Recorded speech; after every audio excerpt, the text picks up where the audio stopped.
नमस्कार दोस्तों, डेट है आज की 25 अगस्त 2023 और स्वागत है आपका एटोएल डिस्कशन में। आज काफ़ी सारे अच्छे इश्यूज हम डिस्कस करेंगे। द हिंदू के 3 इश्यूज डिस्कस करेंगे। सबसे पहले अफ्रीका से संबंधित आर्टिकल है, उसके बाद मेडिकल कॉलेजेस से संबंधित एक आर्टिकल है, सीजीआई को उस पैनल में होना चाहिए नहीं होना चाहिए जो इलेक्शन कमिश्नर को चुनेगा, ये आर्टिकल है। लेकिन एक आर्टिकल जो काफ़ी अच्छा है इंडियन एक्सप्रेस का, वो एनिमल हस्बेंड्री से संबंधित है। चलिए डिस्कशन स्टार्ट करते हैं। आज की डिस्कशन का फर्स्ट इंपॉर्टेंट आर्टिकल अफ्रीका से संबंधित है। आप जीएस पेपर सेकंड के इस टॉपिक से आर्टिकल को रिलेट कर सकते हो। ये आर्टिकल लिखा गया है महेश के द्वारा। देखो, जैसे किसी मकान का लैंडलॉर्ड, मकान मालिक होता है ना, काफ़ी समय के बाद अपना घर चेक करने आता है तो बहुत सारी चीज़ें बोलता है, ये ख़राब है, ये ख़राब है, इसे आपने ख़राब कर दिया, इसे ठीक करवाओ, साफ़ सफाई नहीं है। उसी प्रकार से ना आज के समय में अफ्रीका जो कि एक कॉन्टिनेंट है, अलग अलग प्लेटफॉर्म्स पर ना, जैसे ब्रिक्स एक प्लेटफॉर्म है, G20 एक प्लेटफॉर्म है, UN जनरल असेंबली एक प्लेटफॉर्म है, अलग अलग प्लेटफॉर्म्स पर अफ्रीका अपनी डिमांड रेज करता है। जैसे कि आपके ग्रुप में अफ्रीका के देश नहीं है, अफ्रीका के देशों को शामिल करो, रिप्रेजेंटेशन आप और ज़्यादा डाइवर्स करो, इसके अलावा अफ्रीका के लिए कुछ करो। इस प्रकार की डिमांड्स अफ्रीका अलग अलग प्लेटफॉर्म्स पर रखता है। इस बार की ब्रिक्स की जो थीम थी ना, वो अफ्रीका पर आधारित थी, समझ गए। और ब्रिक्स में ना 6 नए मेंबर्स को इनविटेशन भेजा गया है, 6 नए मेंबर्स को। Iran, Saudi Arabia, UAE, Egypt, Ethiopia और अर्जेंटीना। इसमें 2 देश अफ्रीका के हैं। कौन कौन से? एक इथोपिया और दूसरा इजिप्ट। तो मतलब इन 2 देशों को, अफ्रीका के इन 2 देशों को अब रिप्रेजेंटेशन मिलेगा ब्रिक्स में। इनविटेशन इनको सेंड कर दिया गया है। लेकिन देखो, आज के समय में ना अफ्रीका काफ़ी तरह की प्रॉब्लम्स से जूझ रहा है, खास करके ये साहिल रीजन। ये जो रीजन आपको दिख रहा है ना, इस रीजन में क्या है, हमने आर्टिकल डिस्कस किया था कि ज़्यादातर देशों में कू हो गया है, तख्ता पलट हो गया है, मिलिट्री रूलर्स ने सत्ता पर कब्जा कर लिया है। अफ्रीका के अनेक देशों में आप देखोगे आज के समय में मिस गवर्नेंस, डेवलपमेंट आई है तो वो प्लान नहीं है, रूलिंग ट्राइब्स की डोमिनेंस है। बहुत सारी ट्राइब्स होती हैं एक देश में, लेकिन कुछ ही चुनिंदा ट्राइब्स की डोमिनेंस है पूरे देश में। करप्शन बहुत ज़्यादा है, इस्लामिक टेरर जो है वो इंक्रीज हो गया है, ट्राइब्स की आपस में काफ़ी कन्फ्लिक्ट रहता है, क्लाइमेट चेंज का काफ़ी बुरा असर पड़ रहा है, फूड इन्फ्लेशन काफ़ी ज़्यादा बढ़ गई है, अर्बनाइजेशन, यूथ एम्प्लॉयमेंट, ये इश्यूज आज के समय में पूरे अफ्रीका में और ख़ास करके साहिल रीजन में बहुत ज़्यादा हावी हैं। मिलिट्री इंटरवेंशंस हुई हैं, जब तख्ता पलट होता है या फिर विभिन्न ट्राइब्स के बीच में कन्फ्लिक्ट काफ़ी ज़्यादा हो जाता है, बहुत ज़्यादा इंस्टेबिलिटी आ जाती है, तो फॉरेन पावर्स फिर इंटरवीन करती हैं। जैसे फ्रांस ने ना यहाँ पे काफ़ी सारे देशों को ना अपनी कॉलोनी बनाया था, जैसे ब्रिटेन ने हमें बनाया था, उसी प्रकार से फ्रांस ने अफ्रीका के कई देशों को अपनी कॉलोनी बनाया था। तो फ्रांस समय समय पर कुछ देशों में अपनी सेना भेजता है, इंटरवेंशन करता है। अभी भी फ्रांस का इन्फ्लुएंस है, लेकिन फ्रांस के खिलाफ नफरत भी बहुत है कॉलोनियल पावर होने के कारण। तो पॉइंट ये है, जब देखो किसी अफ्रीका के देश में कोई बहुत बड़ी प्रॉब्लम आती है ना, फॉर एग्जांपल इस्लामिक टेरर जो है बहुत ज़्यादा बढ़ गया है, तो फिर फॉरेन पावर्स के द्वारा इंटरवेंशन किया जाता है। फॉर एग्जांपल फ्रांस, यूएस या फिर रशिया का वैगनर ग्रुप, जिसके चीफ को अभी ठिकाने लगा दिया गया है पुतिन के द्वारा। हालांकि देखो, प्लेन क्रैश हुआ है, लेकिन जिस प्रकार से पुतिन का ट्रैक रिकॉर्ड है, पुतिन अपने विरोधियों को छोड़ते नहीं हैं, उससे तो यही लगता है कि प्लेन क्रैश होने में पुतिन का हाथ हो सकता है। खैर, ये अपने एग्जाम का हिस्सा नहीं है। बात ये है, इवन कई अफ्रीका के देशों में ना रशिया के वैगनर ग्रुप ने भी इंटरवेंशन किया हुआ है। जैसे मान लीजिए किसी डिक्टेटर के पास पावर है, वो खुद से इस्लामिक टेरर से नहीं निपट पा रहा है, तो वो वैगनर ग्रुप को इन्वाइट करता है कि आप यहाँ पे मिलिटेंसी खत्म कर दीजिए, बदले में हम आपको क्या करेंगे, ये जो माइनिंग का ब्लॉक है आपको लीज पर दे देंगे, आप यहां से रिसोर्सेज एक्सप्लॉइट कर सकते हो, इस प्रकार की डील कई अफ्रीका के देशों ने वैगनर ग्रुप के साथ में की है। लेकिन देखो, फ्रांस, यूएस, रशिया का वैगनर ग्रुप ये इंटरवीन करते हैं, अपनी सेना भेजते हैं अफ्रीका के देशों में, तो ये प्रॉब्लम का पार्ट बन जाते हैं, सॉल्यूशन का पार्ट नहीं बनते, क्योंकि ये भी मिलिटेंसी को तो खत्म कर नहीं पाते। इनकी जो निगाह होती है ना, इनकी नज़र होती है रिसोर्सेज पर। जैसे देखो, यूरेनियम नाइजर में, सेंट्रल अफ्रीकन रिपब्लिक में गोल्ड और लीबिया में ऑयल, तो इन पर नजर थी। फॉरेन इंटरवेंशंस जब हुई, फॉरेन कंट्रीज ने अपनी सेना भेजी इन देशों में। इसके बाद राइटर बोलते हैं, देखो कुछ समय पहले ऐसा लग रहा था कि अफ्रीका अब डार्क कंटिनेंट नहीं रहेगा। अफ्रीका के ज़्यादातर देशों में डेमोक्रेसी आ रही है। अफ्रीका के जो नेशनलिस्ट थे वो गर्व महसूस करने लगे थे कि अब अफ्रीका तेजी से डेवलप करेगा। बट देखो, पिछले कुछ समय में ना काफ़ी सारे देशों में ना फिर से मिलिट्री रूल आ गया है। इजिप्ट में, बुर्किना फासो में, माली में, नाइजर में, इवन लीबिया और सूडान, दो ऐसे देश हैं जहां पे आर्म्ड फोर्सेस ही आपस में बढ़ चुकी हैं। जैसे मान के चलिए, जैसे इंडिया में आर्मी और पैरामिलिट्री फोर्सेस, फॉर एग्जांपल जो सीआरपीएफ है, इनके बीच में लड़ाई हो जाए, ठीक वैसा ही हो रहा है लीबिया में और सूडान में। कई जगह पे ना रीजनल ऑर्गेनाइजेशन काफ़ी स्ट्रोंग होती है। अफ्रीका में एक रीजनल ऑर्गेनाइजेशन है, economic community of west African states. इस ऑर्गेनाइजेशन ने ना धमकी दी थी नाइजर में जो मिलिट्री रूलर्स हैं उनको, आप गड़बड़ी बचाना बंद कीजिए, डेमोक्रेसी लेके आइए। लेकिन देखो, इसका विरोध किया गया माली और बुर्किना फासो के द्वारा। क्यों विरोध किया गया? क्योंकि माली और बुर्किना फासो दोनों ही मिलिट्री के द्वारा रूल किए जा रहे हैं। तो इनको लगा कि यार, हमारी ऑर्गेनाइजेशन जो है नाइजर के मिलिट्री रूलर्स को धमकी दे रही है, तो कल को बारी हमारी भी आ सकती है। तो इन्होंने विरोध कर दिया कि नहीं, आप इनको धमकी मत दीजिए, क्योंकि मिलिट्री रूल तो हमारे यहां पर भी है। कहने का पॉइंट ये है, ये जो ऑर्गेनाइजेशन है ना, रीजनल ऑर्गेनाइजेशन, ये भी वीक साबित हुई है। अफ्रीका में कू को रोकने के लिए, स्टेबिलिटी इस्टेब्लिश करने के लिए ज्यादा रोल नहीं प्ले कर पाई है ये रीजनल ऑर्गेनाइजेशन। इसके अलावा इंटरनेशनल जो सपोर्ट है वो भी अब कमजोर पड़ रहा है। चाइना वैसे अफ्रीका का लार्जेस्ट ट्रेडिंग पार्टनर है, सबसे ज़्यादा इन्वेस्ट चाइना करता है अफ्रीका में। बट जैसा कि आपको पता है, चाइना की इकोनॉमी खुद स्लो डाउन कर रही है, तो चाइना अब ज़्यादा कुछ नहीं कर पा रहा है। चाइना का जो बेल्ट एंड रोड इनिशिएटिव है, इसके बारे में विभिन्न देशों में, अफ्रीका के देशों में अवेयरनेस फैल गई है कि डेट ट्रैप में हम फंसते जा रहे हैं इस प्रोजेक्ट की वजह से। तो कुछ देशों का डिसइंक्लिनेशन है इस प्रोजेक्ट के अगेंस्ट। रशिया की बात करें, रशिया इंटरवीन करता था अफ्रीका के देशों में वैगनर ग्रुप के थ्रू, लेकिन वैगनर ग्रुप के जो टॉप कमांडर्स हैं, इंक्लूडिंग उनके चीफ, वो मारे गए हैं अभी प्लेन क्रेश में। तो पता नहीं आगे क्या होगा वैगनर ग्रुप का। रशिया ने तो एक अफ्रीका के देशों के साथ समिट भी बुलाया था जुलाई में, लेकिन कुछ खास अफ्रीका के देशों का पार्टिसिपेशन हुआ नहीं इस समिट में। फ्रांस, यूके, दूसरी कॉलोनियल पावर्स जैसे यूएसए, ये तो अभी भी अफ्रीका में, अफ्रीका के देशों के जो मिनरल रिसोर्स हैं उनको एक्सप्लोइट करना चाहते हैं। बट इन देशों की इकोनॉमी भी ज़्यादा तेज़ी से नहीं चल रही है। मतलब पहले जो इंटरनेशनल सपोर्ट मिला करता था ना अफ्रीका को, वो मिलना थोड़ा कम हो गया है। और यूरोप का तो फोकस इस चीज़ पे है कि अफ्रीका के देशों से जो इलीगल तरीके से लोग आ जाते हैं ना यूरोप में, बस उसको रोका जाए कैसे ना कैसे करके, और कुछ नहीं। यूरोप का फोकस इस चीज़ पे है। और ब्रिक्स का, मैंने बोला ना, इस बार का जो समिट था वो अफ्रीका पे फोकस कर रहा था, ब्रिक्स एंड अफ्रीका। अब देखो पॉइंट ये है, G20 की प्रेसिडेंसी इस बार इंडिया के पास है।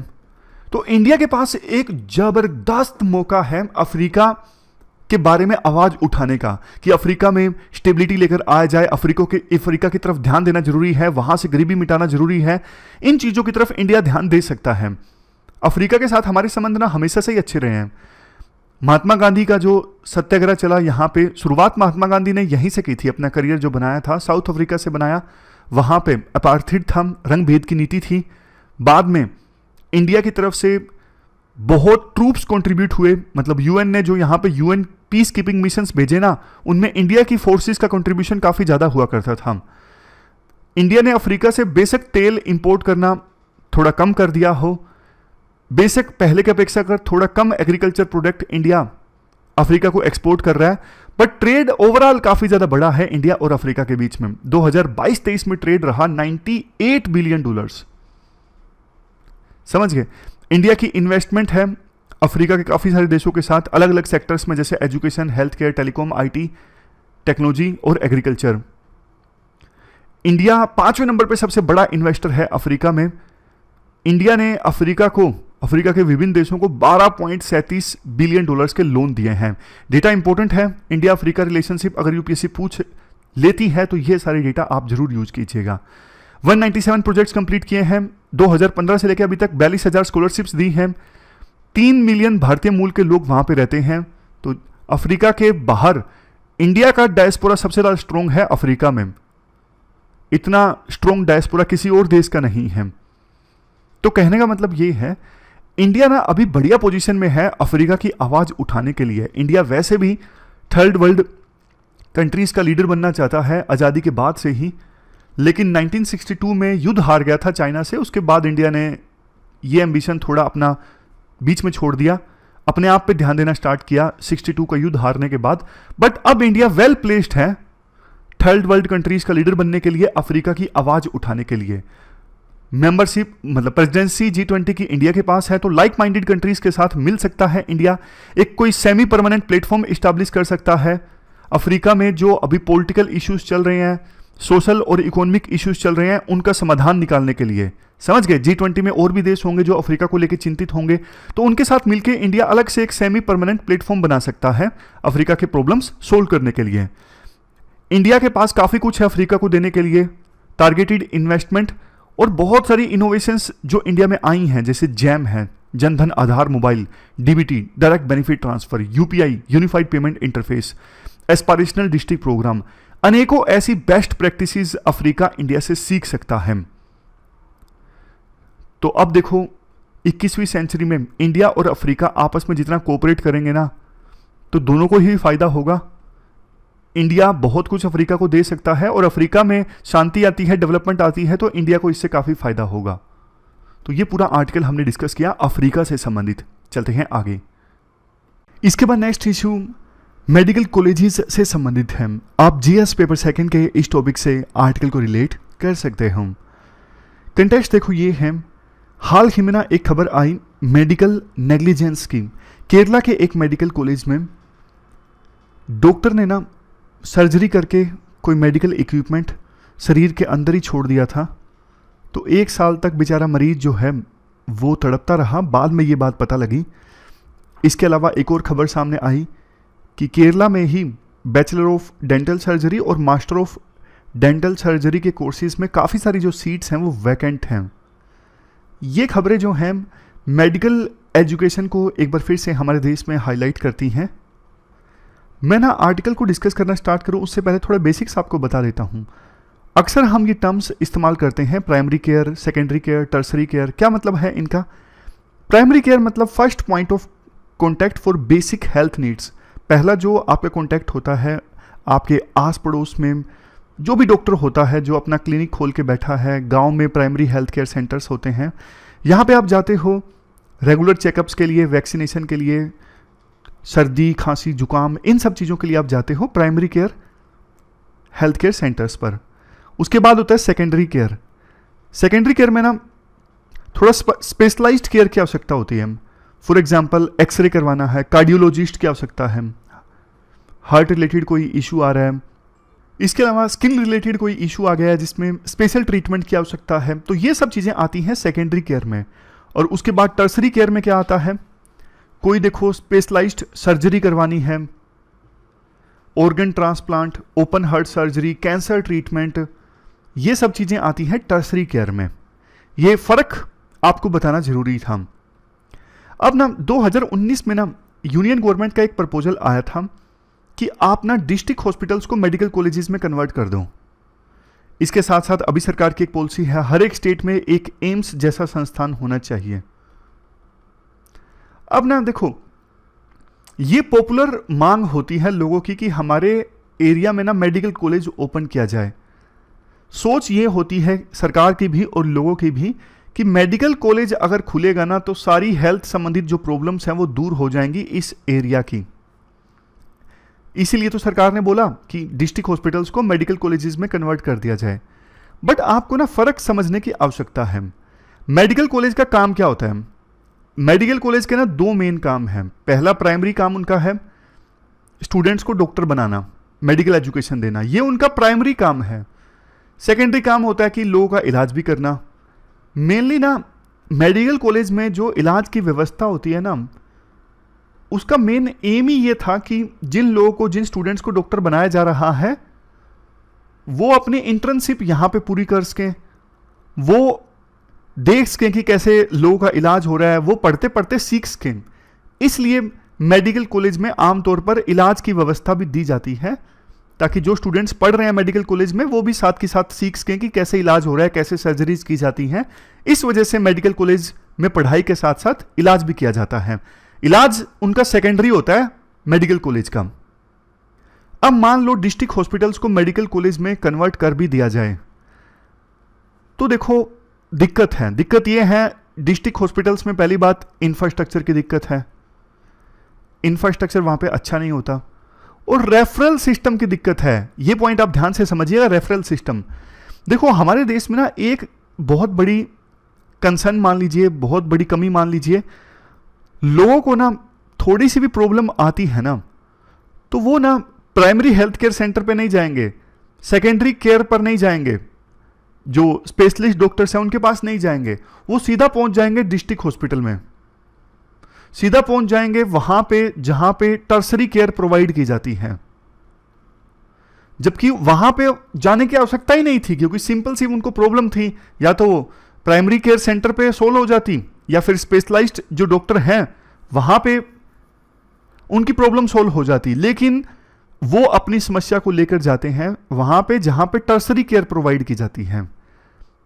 अब टर्सरी केयर जहां पे प्रोवाइड की जाती है वहां पे सिंपल प्रॉब्लम्स के लिए लोग जाएंगे, तो जाहिर तौर पे जो मेन उनका काम है टर्सरी केयर वाला, वो प्रभावित होगा। यही हमारे देश में होता है। कायदे से देखो, जो टर्सरी हेल्थ केयर सेंटर है ना, वहां पे रेफरल से लोग जाने चाहिए। रेफरल से मतलब सेकेंडरी केयर वाले रेफर करें कि इनको सर्जरी की आवश्यकता है, इसलिए हम आपके पास रेफर कर रहे हैं। बट हमारे देश में ना ये रेफर सिस्टम जो है बहुत ज्यादा कमजोर है। अगर है भी सही तो इसमें सिफारिशें बहुत लगती हैं। जैसे एक सिंपल एग्जांपल बताता हूं आपको, हर कोई एम्स से अपना इलाज करवाना चाहता है। छोटी से छोटी समस्या के लिए लोग एम्स जाने को तैयार हो जाते हैं, ये सोच के कि एम्स में इलाज अच्छा होगा। बट भैया, जिस चीज का आप दूसरी जगहों पर बिल्कुल आसानी से इलाज करवा सकते हो, उस चीज के लिए आप एम्स में जाते हो, वहां पे जो डॉक्टर्स हैं उनका भी टाइम खराब होता है, आपका भी टाइम खराब होता है, बर्डन बढ़ता है एम्स पे। ये दिक्कत है हमारे देश में। तो ये जो मांग है ना जनता की और पॉलिटिशियंस की भी कि मेडिकल कॉलेज ओपन करने से हेल्थ प्रॉब्लम्स दूर हो जाएंगी, ये सही नहीं है। माना कि मेडिकल कॉलेजेस में ज़्यादा डॉक्टर्स होते हैं तो डॉक्टर्स की कमी नहीं रहती, बहुत सारे ऐसे भी डॉक्टर्स होते हैं जो अंडर ट्रेनिंग होते हैं, लेकिन इंफ्रास्ट्रक्चर ही वहाँ पे ठीक नहीं होगा तो फिर क्या फ़ायदा। हमारे देश में ना जो सेकेंडरी हेल्थ केयर सेंटर्स हैं ना, वहाँ पे इंफ्रा इम्प्रूव करने की आवश्यकता है, ताकि लोग वहीं पर अपना इलाज करवा सकें अच्छे से। और जो टर्सरी हेल्थ केयर सेंटर में आए वो रेफरल सिस्टम से आए, जिनको आवश्यकता है वहीं आए, हर कोई वहाँ पे ना आए। तो ये पूरा आर्टिकल हमने डिस्कस किया मेडिकल कॉलेजेस से संबंधित। चलते हैं आगे। इसके बाद नेक्स्ट आर्टिकल एनिमल हस्बेंड्री से संबंधित है। आप जीएस पेपर 3 के इस टॉपिक से आर्टिकल को रिलेट कर सकते हो। हाल ही में ना एक रीजनल रिव्यू मीटिंग हुई थी animal husbandry and dairy sector की। इसमें ना ये बात उभर के आई, जो लाइव स्टॉक सेक्टर है ना, पशुपालन वाला ये सेक्टर है, काफ़ी तेज़ी से ग्रो हो रहा है। 2014-15 से लेके 21-22 के बीच में कंपाउंड एनुअल ग्रोथ रेट रही इस सेक्टर की 7.67%, जो कि काफ़ी ज़्यादा है।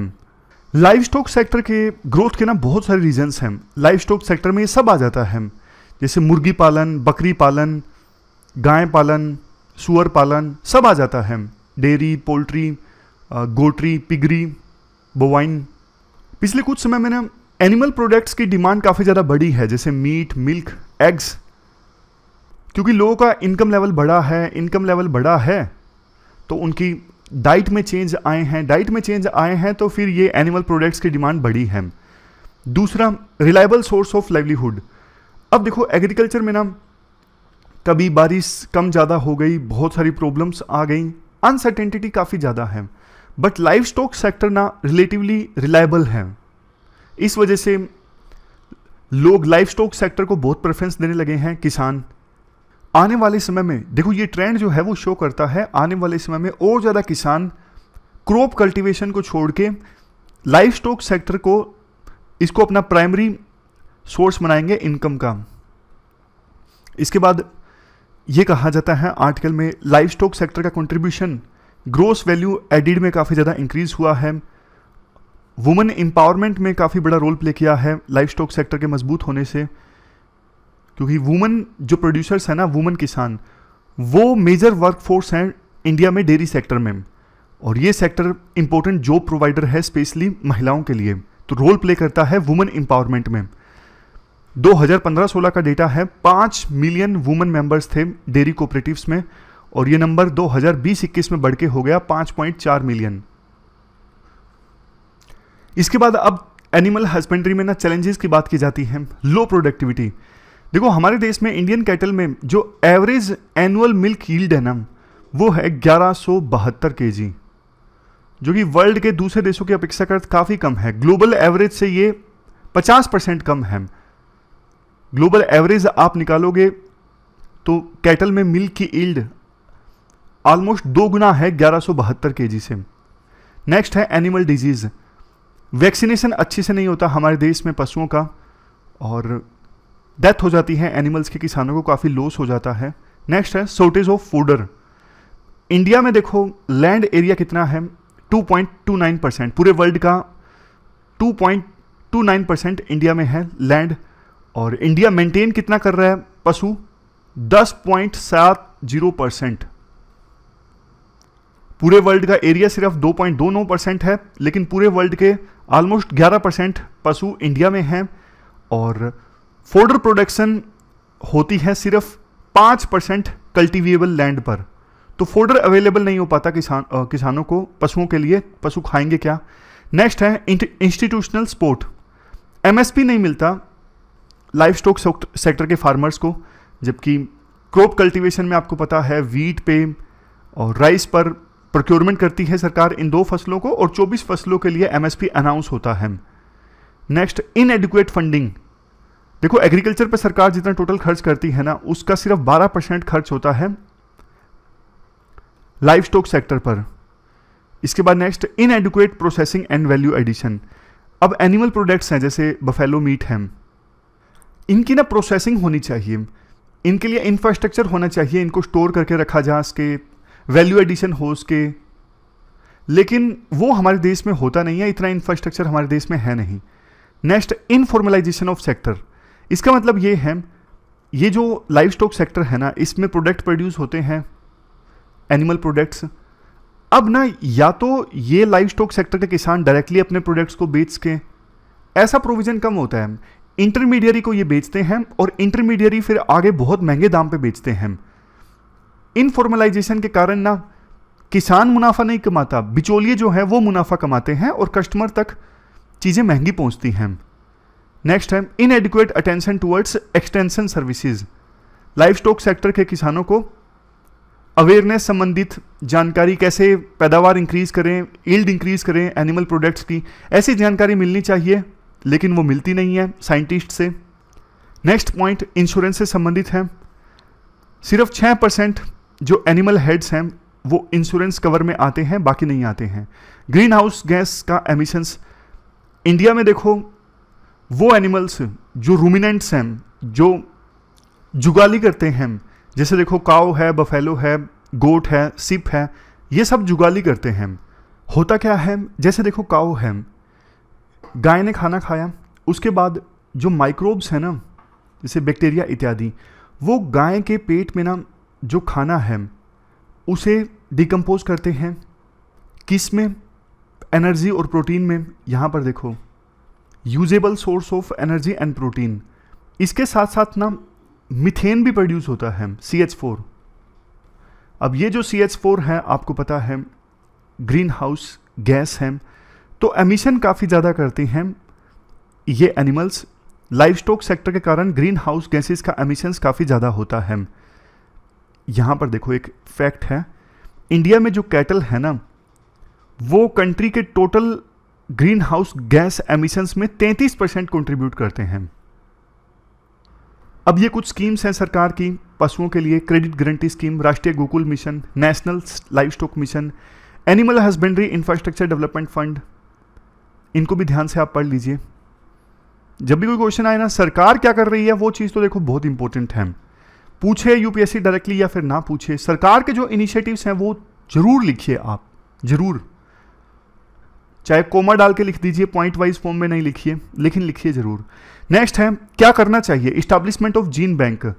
देखो जो देसी लाइव स्टॉक की ब्रीड है ना, उनको प्रिजर्व करना जरूरी है, क्योंकि ये डिजीज रेसिस्टेंट होते हैं, इंडिया में जो क्लाइमेट है उससे एडेप्टेबल है, तो इसके लिए ना एक जीन बैंक इस्टेब्लिश करने की आवश्यकता है, जिसमें देसी जो पशुओं की नस्ल है उनके जीन्स को सहेज कर रखा जा सके।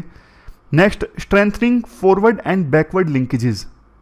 देखो बैकवर्ड लिंकेजेस में ना ये सारी चीज़ें आएंगी, जैसे जो पशु हैं उनकी केयर के लिए सर्विसेज, जो वो चीज़ें खाते हैं उन सब की अवेलेबिलिटी, मतलब कैटल के लिए सभी जरूरतमंद प्रोडक्ट और सर्विसेज वो आएंगे बैकवर्ड लिंकेजेस में।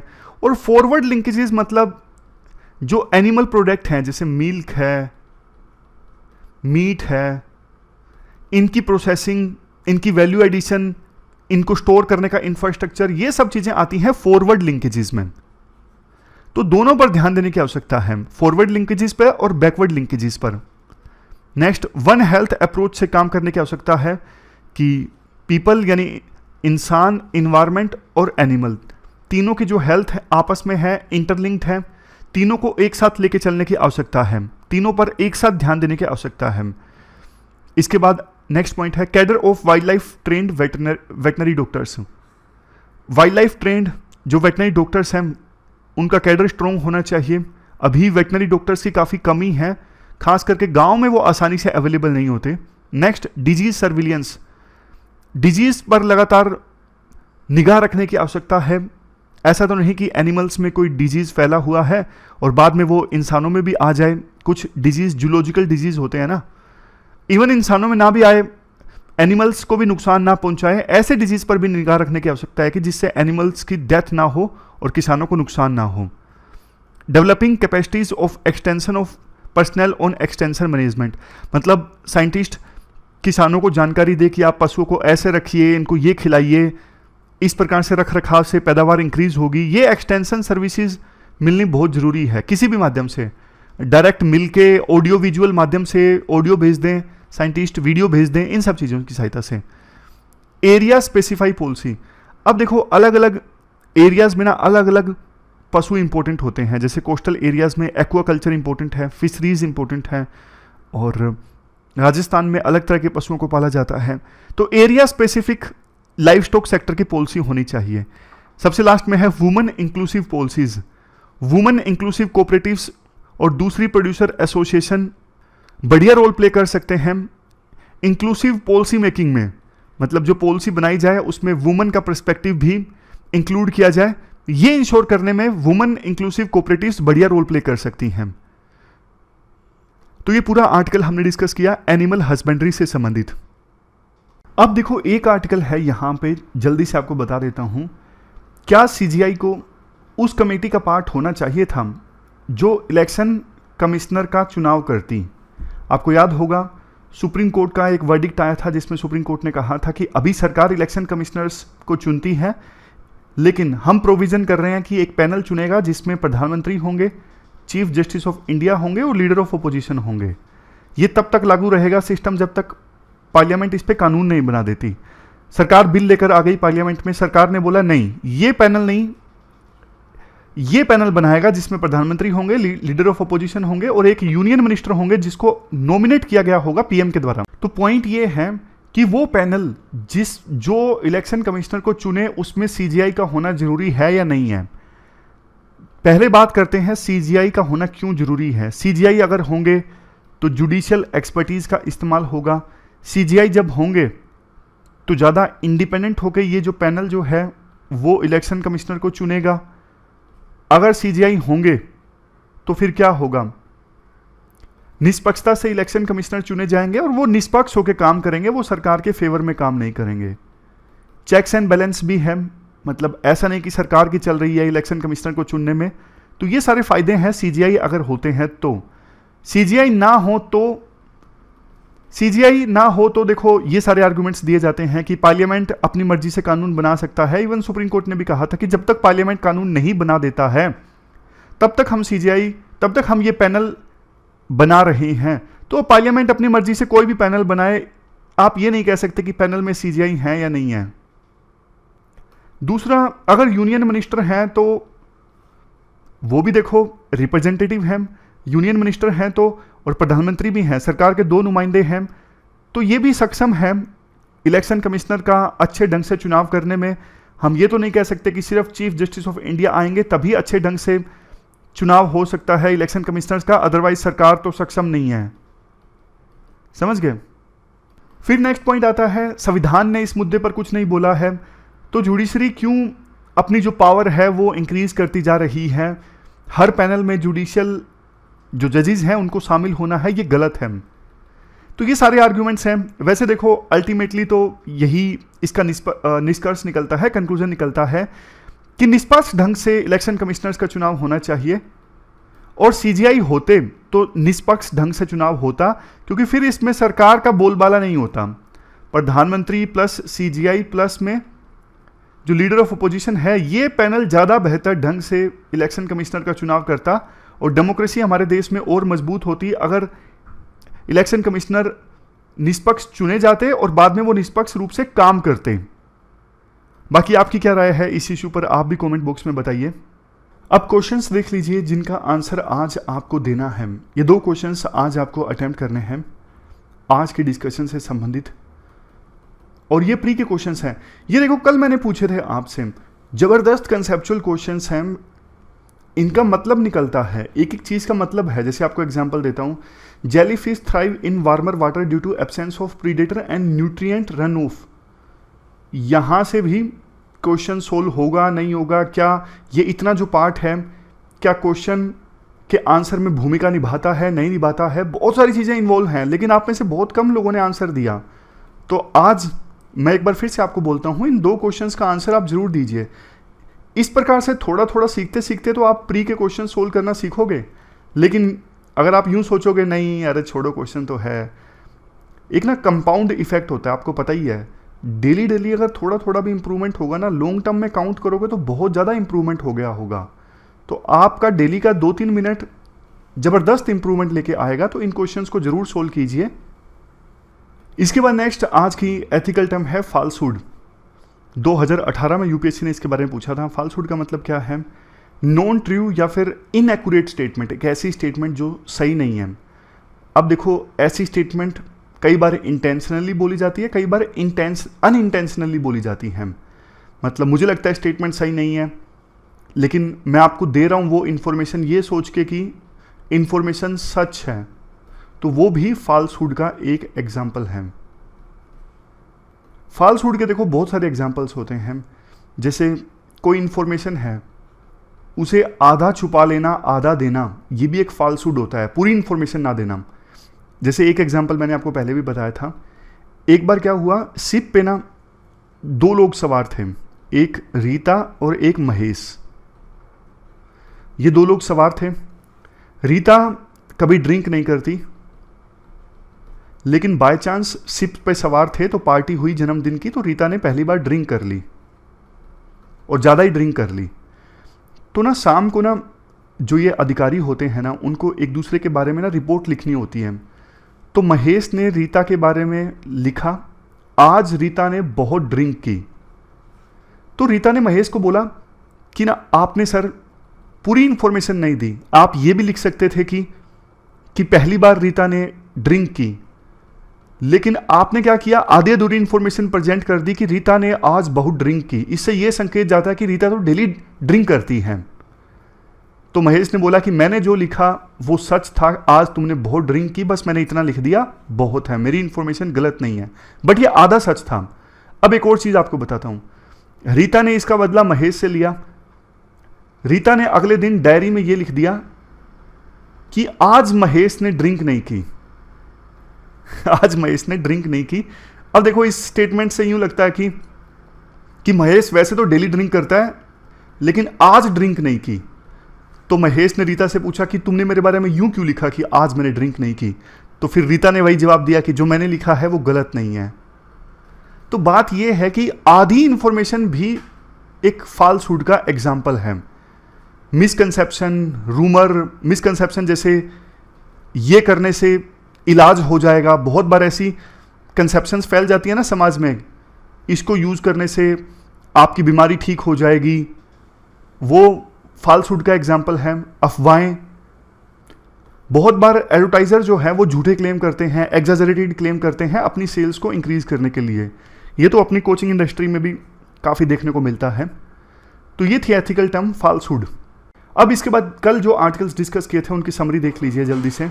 सोशल सिक्योरिटी से संबंधित आर्टिकल डिस्कस किया था। सोशल सिक्योरिटी मतलब social protection during certain life events जैसे ओल्ड एज, अनएम्प्लॉयमेंट, सिकनेस, ये सारी चीज़ें।